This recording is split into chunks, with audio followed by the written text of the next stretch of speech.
Assim, você tem que falar de algo que você viveu, que você passou, que você vive, né? Eu queria ler Lucas 18. Lucas 18, está escrito assim, a parábola do juiz iníquo.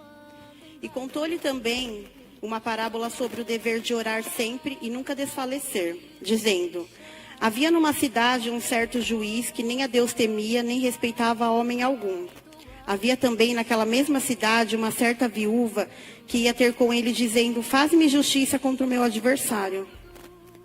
E por algum tempo não quis, mas pois foi consigo, ainda que não temeu.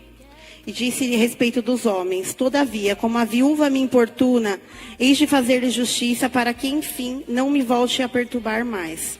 E disse o Senhor: ouviu que juiz iníquo disse, e Deus fará justiça aos seus escolhidos, e clamando a ele dia e noite, ainda que para tardio com eles. E digo-vos vós, depressa, se aquele que fará justiça, quanto porém vier o Filho do Homem, porventura achará fé na terra. Então aqui conta de, assim, aqui a palavra nos fala de dois personagens, né? O juiz iníquo e a viúva. O juiz, ele era um homem, eu entendi assim, né? Que o juiz, ele era um homem mau, um homem rude, né? Eu acho que todo mundo passa por essas situações de ter alguma causa que as pessoas têm que julgar, né? Um exemplo, né? A Bíblia aqui também fala que a gente tem que orar sem cessar, né? Sem ver o problema, sem ver a circunstância. A Bíblia fala assim que a viúva, ela pedia, ela importunava ele, né? Fala da insistência da gente estar pedindo para Deus, da gente estar orando. E aí eu pensei assim, né? Eu falei, nossa, o juiz, né? O cara que a Bíblia fala que não temia nem a Deus, nem ao homem, era totalmente reverso à palavra de Deus, né? Era um ímpio, na verdade, né? E ele fez justiça para a viúva. E a Bíblia fala assim também que ele julgou a causa justa da viúva. Gente, Jesus, ele nunca vai julgar algo que não seja justo na nossa vida, né? Eu falo por mim, por experiências que eu tive. Muitas vezes eu pedi para Deus que julgasse. Eu fiz assim, um exemplo, orações absurdas para Deus, que Deus me concedesse coisas que Ele nunca traria. Eu venho, para poucas pessoas me conhecem, eu venho de um testemunho muito forte, né? No mundo, eu era viciada em remédio, tomava remédio. Há 1 ano e 3 meses atrás, eu tomei 60 comprimidos de diazepam, né? As pessoas conhecem, sabem que 2, 3 dopam. E eu tomei 60. Gente, eu dormi 2 dias, não foi fácil. Depois eu fui internada numa clínica de reabilitação.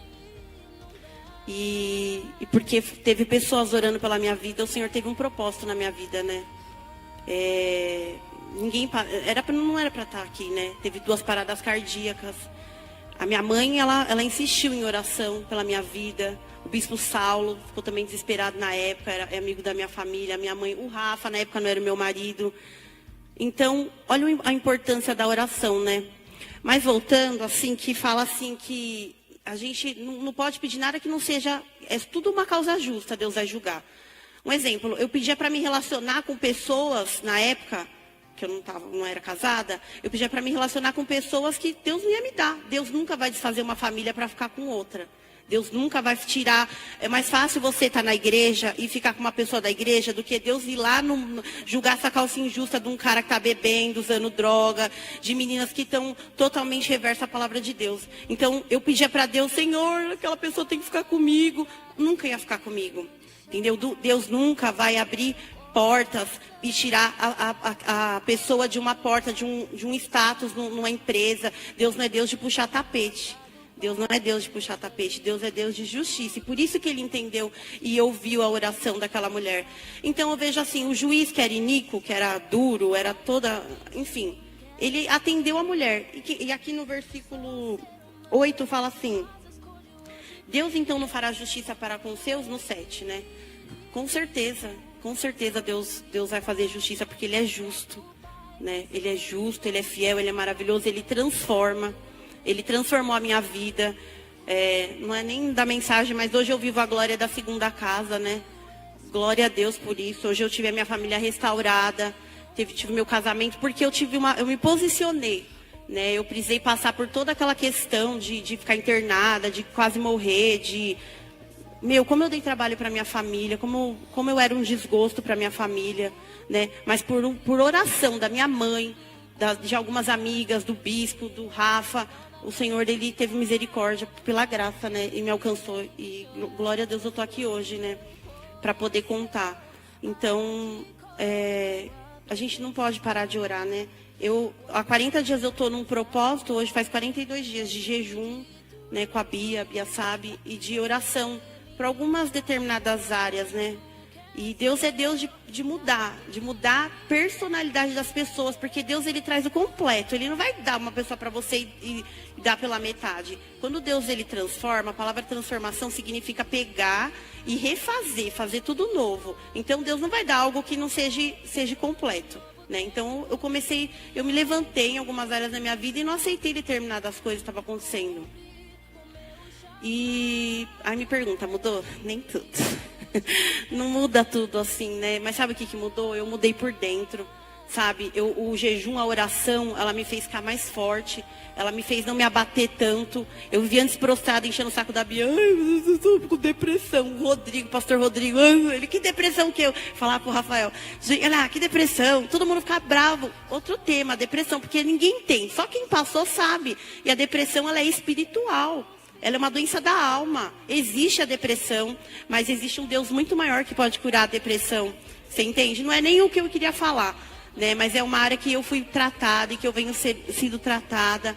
E aí, eu falei assim, Deus, eu precisava falar de algo que tocasse as pessoas, de algo que eu vivi, né? Então, eu queria falar disso, da importância da oração. A oração talvez ainda não mudou tantas áreas da minha vida, mas mudou muitas áreas, né? Eu tenho hoje um casamento bom. Eu tenho a Rafa, que ela é uma bênção na minha vida, os meus filhos. São muitas coisas que estão acontecendo na minha vida, né? E a oração, é tudo pela oração, né? E eu mudando por dentro, eu consigo ficar mais forte, né? A gente consegue se estabelecer. Quando a pessoa não consegue, as meninas sempre fazem propósito de orar, né? Se junta, ora com alguém, pede ajuda, jejua. O jejum não tem necessidade de ser só de passar fome, até porque eu sou um pouco gorda, não gosto de ficar sem comer, não é fácil. Mas eu fico sem maquiagem, eu fico sem café, sem refri, sem as coisas, entendeu? E Deus honra, né? E é isso, orar sem cessar. As coisas vão acontecer, as promessas de Deus vão se cumprir. E a oração, ela é alinhada à fé, né? A fé, ela tem que estar alinhada à fé. E essa viúva teve fé, porque para uma viúva chegar num juiz, que o cara era o todo-poderoso, e chegar nele com a maior firmeza para ele julgar a causa dela, é porque ela era uma pessoa de fé. E nós temos que ter essa fé, amém? Então é isso, é só uma reflexão. Amém. Glória a Deus. Tem alguma pergunta aí?